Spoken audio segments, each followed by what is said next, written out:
Well, good morning. I'm Soumya Sen, and I'm an assistant professor at the Carlson School. And today I want to share with you something that my students have developed.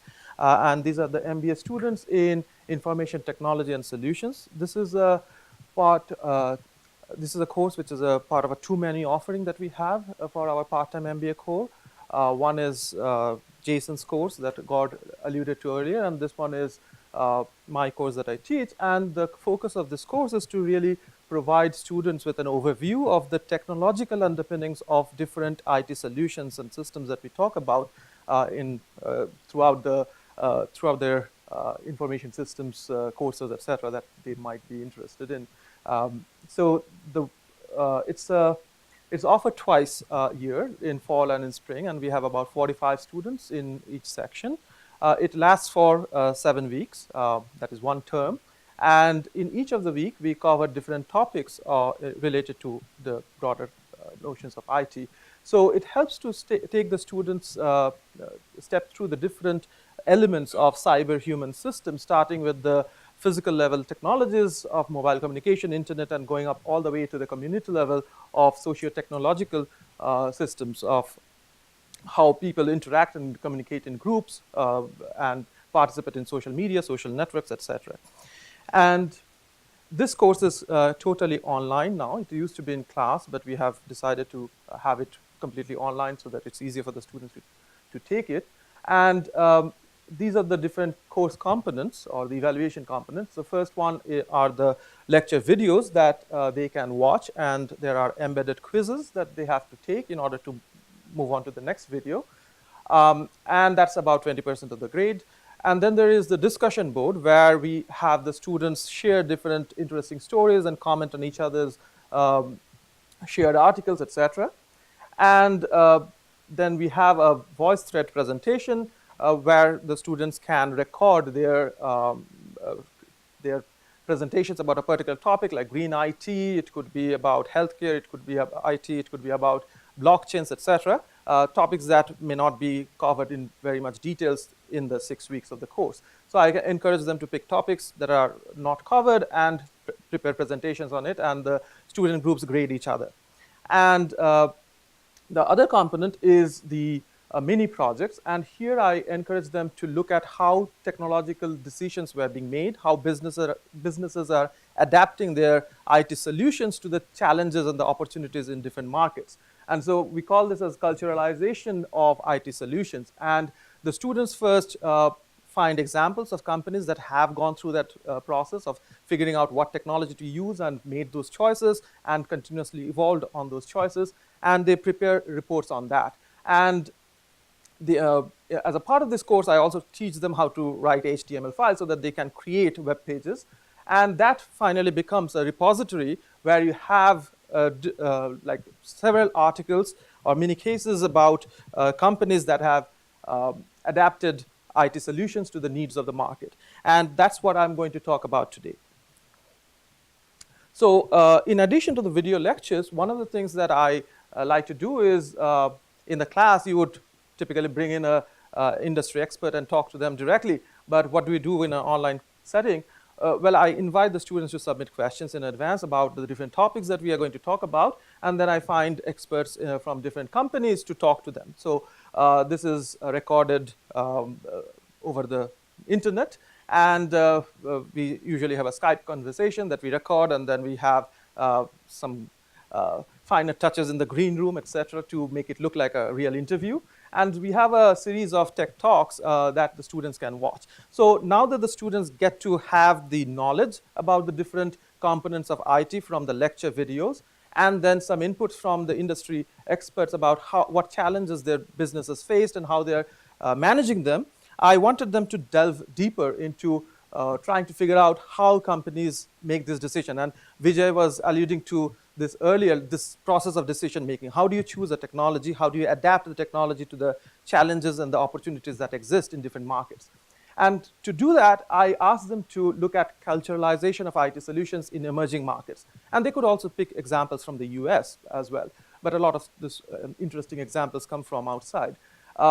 And I give them a guideline of questions that they need to think about while trying to analyze these companies. So for example, what were the opportunities that led to the innovation? Like, how did they innovate the IT solutions? Because we talk about different IT solutions, but how did the company choose and mix and match them in order to create a new product or a service? Uh, then what were the challenges that they had to overcome? And these challenges could be infrastructural challenges, uh, political and regulatory challenges, social challenges, etc. And they might have to customize their solution to this market. And so they have to go through thinking all these different challenges that the companies faced and how they overcome it using the different IT solution and adaptation of the IT solution. And then I asked them to think about whether this idea was borrowed or adapted from an existing market and applied to a new market. And if so, how that adaptation was done. And if not, whether there is something very new and unique about it, and whether it can be applied back to other markets.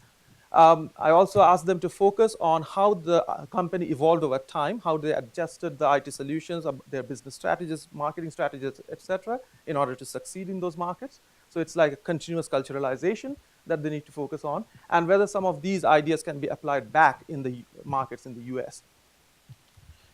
So with these guiding questions, the students then try to figure out what kind of companies they can find as examples where they can analyze these questions and create a report on. And so it really, over time, I have got many such articles from the students, and I have put these web pages together into this web repository. So it's really a web repository whose contents are crowdsourced from the students who have worked in this flipped classroom model, where they get the lecture materials, they listen to it, and then they get some input from industry experts. But then after that, they think about these questions and try to find examples where the companies have adapted their technological solution. And so this is the web repository, where you can see there are many examples of different companies from India, from Brazil, from Africa, and they are of different categories. Some of them are e-commerce platforms, some of them are related to educational platforms, some of them are about increasing internet access, logistic networks, mobile payment, etc. And these are all released under the Creative Commons license. So if you want to use some of this, you could from this website in your class materials. There are about 50 such articles, and I'll just quickly show you what the webpage looks like. And here you have the description of what the students were asked to do. And then you have the categories, and one could delve into any of these categories and find examples that the students have come up with. These are companies from different parts of the world, from Kenya, Nigeria, Cameroon, India, China, and you name it. It's like a world tour of how companies around the world are using innovative IT solutions. So let me now quickly talk about two examples from here. The first one is Tela. This is a company that started out in the US, but it found its market in Africa. And what they do is try to provide loans to people who don't have credit history. Now, the traditional model in banking is you need to have credit history about a person from the credit bureau in order to justify whether you can give them a loan. What do you do for the 2.5 billion people around the world who don't have any credit history? Well, they may not have a credit history, but they still participate in daily transactions in different ways. And what Tela tries to do is to use the data from their mobile activities in order to evaluate their credit worthiness. So every action that these people take, every tap that they take leads to a digital trail. And that digital trail can be analyzed to create a profile about a person. So for example, they look at so once you want to apply for a loan, you have to download an app, and the app needs to have permissions to access information from some of the other apps. And they also contact the telecom provider to get the history of this person. So they really analyze big data in the mobile, from the mobile trail of these customers in order to decide whether to give a loan. For example, somebody who has more than 58 connections in their phone records tend to have a repayment rate of 9% more than those who don't. They look at whether the person has a stable relationship, that is, whether they call somebody frequently. If they have, then their internal models show that those who have a stable relationship tend to have a 4% higher rate of returning the loans. And similarly, whether they have a consistent pattern, that is, whether they have, maybe they're working somewhere, they're living somewhere, if there is a consistency in their location patterns, again, there is a 6% higher repayment rate. They look at call ratio, for example, between 9 p.m. to midnight. In places like Kenya, the prices are higher. They have a time-dependent pricing. So if you are placing 30% of the outgoing calls in that time, that means you are paying for them. So they look at that ratio, and those who have 30% or more calls in that time period tend to have a 18% higher rate of return. And then you can always see like whether they come back to the same place at night and so on. And they have 10,000 such data points that they figure out from the mobile data logs of these users in order to justify whether they want to give them a loan or not. So this is a very interesting example of how information technology and all the data that you can get about people are being used to create a new, or to serve a new market that was not being served before. Another example that I found interesting was Ola Cab. And many of you probably know about it. This is like the Uber of India. But there are subtle differences from Uber. For example, Uber depends on private citizens giving up their, offering their service in their car, whereas Ola really looks at the unorganized taxi markets that India has. There is a lot of competition between the drivers, which is good, but it is good to have an organized way for the drivers to have access to customers and the customers to be able to easily use their mobile phones to get a taxi. So they look at the unorganized taxi markets. They have a lot of diversity in the types of vehicles that are on this platform, not only taxis, but I don't know how many of you can recognize this. This is an auto rickshaw. You will find them in Delhi if you don't get run over by them. And then you have features like advanced booking, which again is now a part of Uber, but they started this long time back. They use cash transactions because India and many other countries are cash-based economy, which might be changing over time, but cash transaction was supported from the beginning, whereas in Uber, it was always through credit cards. They have been focusing on fleet expansion because in India, you have a lot of drivers, but you don't have enough cars. And so Ola is trying to create their own fleet because the supply of the drivers is easily available. And one of the new things that they have done is respond to or evolve to the changing business conditions.